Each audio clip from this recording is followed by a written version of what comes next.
ચાલો આજે એક એવી કહાનીમાં જઈએ જે સન્માન અને સાચી સંપત્તિનો અર્થ શીખવશે. આ કહાનીની શરૂઆત જ એક એવી પરિસ્થિતિથી થાય છે જે એક વ્યક્તિની ઈમાનદારીની કસોટી કરે છે. વાત છે પ્રકાશભાઈની. ખૂબ જ મહેનતુ અને પોતાની દીકરી રીમા માટે બધું જ કરવા તૈયાર. પણ સમય એમનો સાથ નહોતો આપી રહ્યો અને દેવું ચૂકવવું દિવસે ને દિવસે અઘરું બનતું ગયું. અને પછી એક દિવસ પેલો મિત્ર ગુસ્સામાં લાલચોળ થઈને એમના ઘરે આવી પહોંચ્યો. એના શબ્દો તીર જેવા હતા.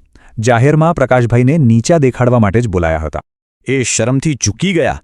બચાવમાં કહેવા માટે એમની પાસે એક શબ્દ પણ નહોતો. આ બધું જ જોઈને રીમાથી રહેવાયો નહીં. એ તરત જ એના રૂમમાં ગઈ, કંઈક નક્કી કરીને. અને પાછી ફરી ત્યારે હાથમાં હતી એક ડબ્બી, એની આખી જિંદગીની મૂડી. એણે પોતાની સૌથી કિંમતી વસ્તુઓ મિત્રને આપી, પણ એક ખૂબ જ શક્તિશાળી વિનંતી સાથે. ભીડની વચ્ચે એણે પિતાના ચરિત્રનો બચાવ કર્યો, એમની ઈમાનદારીની ઢાલ બની. રીમાની આ હિંમત અને નિસ્વાર્થ ભાવના જોઈને આખી ભીડ સ્તબ્ધ થઈ ગઈ. મિત્રને એની ભૂલ સમજાઈ. એણે પ્રકાશભાઈને પૈસાથી ટોલીને બહુ મોટી ભૂલ કરી હતી.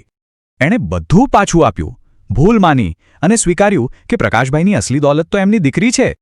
હવે પ્રકાશભાઈની આંખોમાં શરમના નહીં પણ ગર્વના આંસુ હતા, પોતાની દીકરી માટે. એમણે રીમાને ભેટી લીધી. દીકરીના પ્રેમે અને એની હિંમતે આજે બધું જ જીતી લીધું હતું. તો આ કહાની આપણને શું શીખવે છે? એનો સાર બહુ જ સ્પષ્ટ છે. આ કહાની એક સવાલ છોડી જાય છે. આપણા જીવનની ખરી સંપત્તિ આખરે છે શું?